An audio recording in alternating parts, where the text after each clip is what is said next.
안녕하세요, 일렉트로캠입니다. 오늘도 테슬라 이야기를 해볼까 합니다.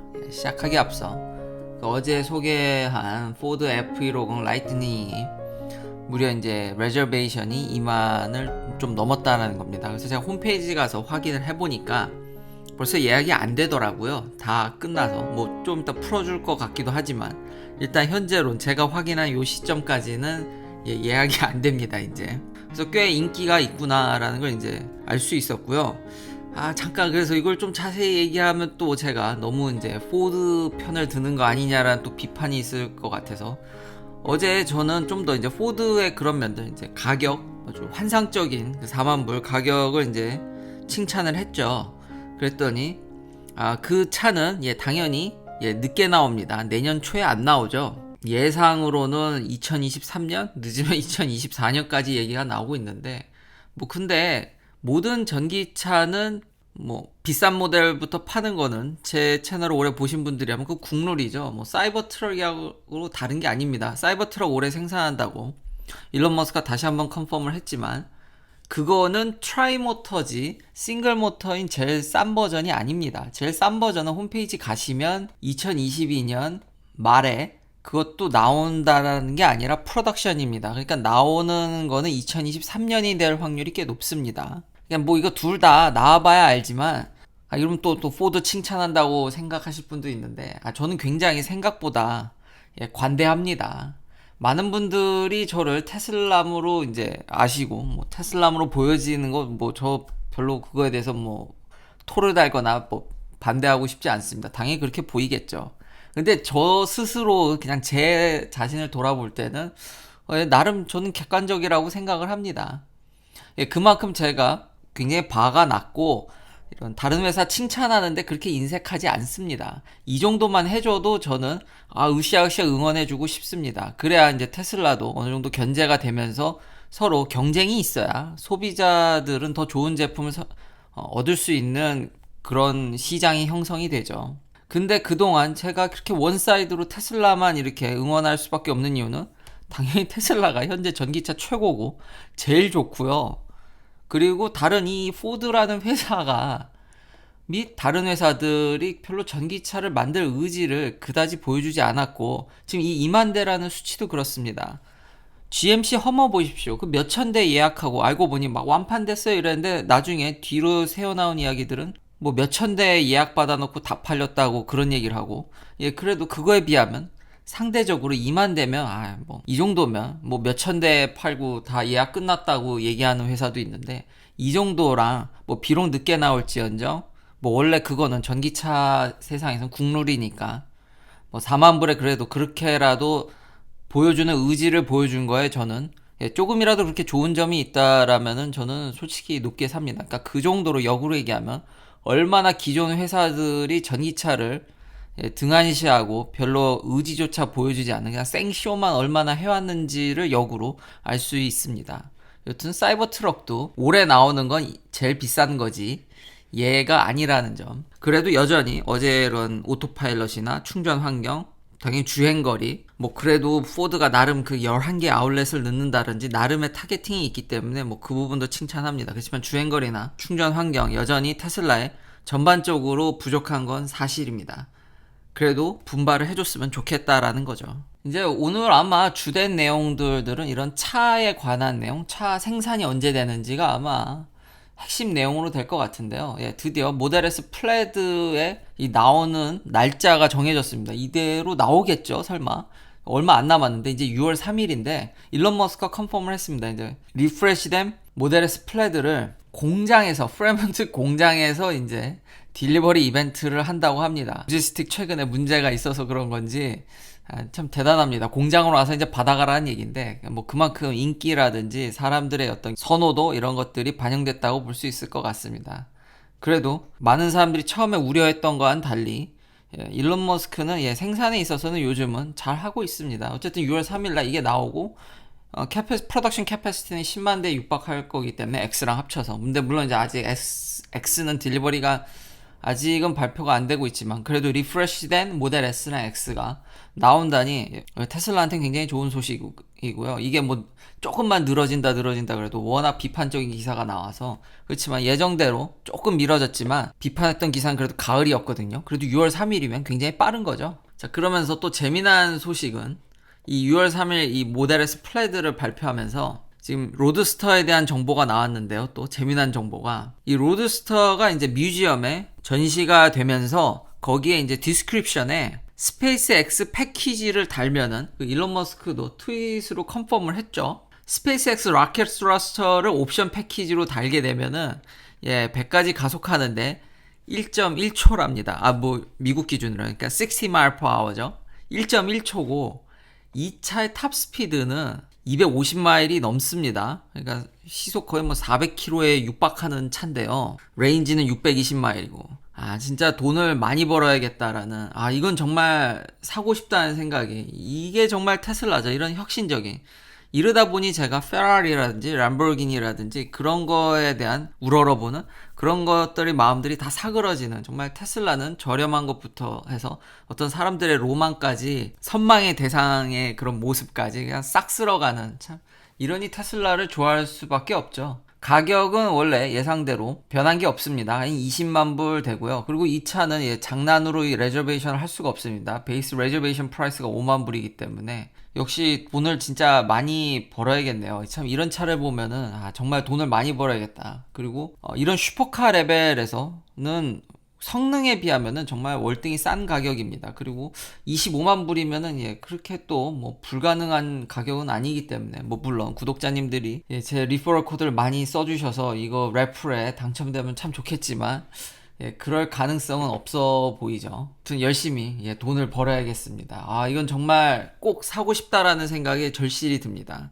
1.1초라니 진짜 모든 어떤 그런 슈퍼카에 있어서도 제가 볼 때는 이런 고급차에 있어서도 테슬라가 다 시장을 쓸어버리지 않을까. 이제 성능으로는 도저히 비교가 안 되기 때문에 플러스 이런 오토파일럿이라든지 편의성 이런 것들을 고려하면은 정말 빨리 경쟁사들이 열심히 해야 됩니다. 이러다가 진짜 테슬라가 다 쓸어버리는 경우도 생기지 않을까라는 생각도 이런 로드스터를 보면 정말 움찔움찔합니다. 이제 저 로드스터는 이제 트라이모터, 아까 그 사이버 트럭에서 제일 비싼 이제 트라이모터, 플레드도 그렇고 이제 주행거리면 주행거리, 뭐 속도, 최고 속도 이런 것들이 트라이모터로 가는데 아마 테슬라는 기존에 여전히 기어를 안 쓸 것으로 보입니다. 반면에 이제 포르쉐 타이칸은 투 스테이지 기어를 쓰죠. 그래서 좀 더 후반의 가속력을 좀 가져가는데 아무래도 이 모터 자체가 전 RPM에서 토크가 여전히 좋기 때문에 물론 기어가 있으면 한 5% 정도의 이득을 보는 걸로 알려져 있지만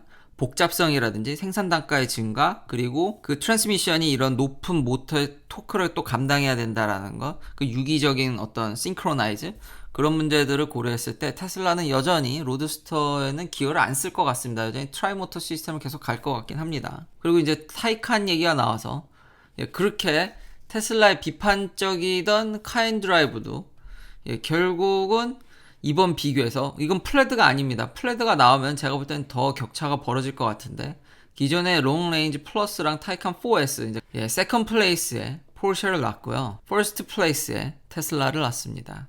이런 기존의 그래도 친내연기관적인 카인드라이버 역시도 어쩔 수가 없죠. 이 요점은 이 두 줄로 요약이 되죠. 모든 성능은 테슬라가 압도합니다. 그렇지만 이제 필 앤 피니시라든지 좀 럭셔리로서는 좀 부족하다라는, 그러니까 모든 분들이 잘 익히 아시다시피. 그리고 포르쉐의 단점은 참 그래도 얌전히 표현해줬죠. 머디스트 레인지라고. 사실상 주행거리가 별로 좋지 않죠. 이것에 대해서 또 이제 댓글을 달아주신 분. 그래서 테슬라의 저런 긴 주행거리는 고속도로에서는 얻기가 쉽지 않지 않겠냐. 뭐 틀린 얘기는 아닙니다. 근데 지금 이 두 개를 비교해 봐도 reasonably 여전히 꽤 괜찮은 장거리, 그러니까 고속도로 주행에서 꽤 나쁘지 않은 전비를 보여줍니다. 이 세상에 완벽한 테스트라는 건 존재하지 않습니다. 그래도 국가가 하는 EPA 기준을 저는 굉장히 신뢰를 하는 거죠. 그건 굉장히 제한적이고 규격화된 그리고 컨시스턴한 컨디션에서 하는 거기 때문에 그렇게 비교했을 때 거의 테슬라는 현재 포르쉐 대비 2배의 주행거리를 보여줍니다. 근데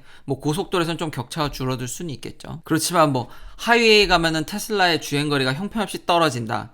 주는 건 맞는데 뭐 이런 포르쉐한테 뭐 이렇게 붙을 정도는 아닙니다. 여기서도 카인드라이버에서도 공개했듯이 모델 S의 롱레인지 같은 경우는 거의 300마일 이상을 보여주는데 타이칸은 200마일 수준입니다. 그러니까 격차가 현격하죠. 거기다 이제 플레드도 나오기 때문에 이제 터보 S도 제 생각에는 뭐 그래도 고급감이라든지 아직까지 전기차가 이 시장 점유율이 아주 높진 않기 때문에 여전히 그런 세컨카로서의 면모도 있기 때문에 그래서 포르쉐가 저는 그런 정도로 팔린다고 생각합니다. 그렇지만 포르쉐도 열심히 분발을 해줘서 좀 전기차 확장에 좀 힘써줬으면 하는 마음이 있습니다. 하지만 격차는 현격하다라는 점.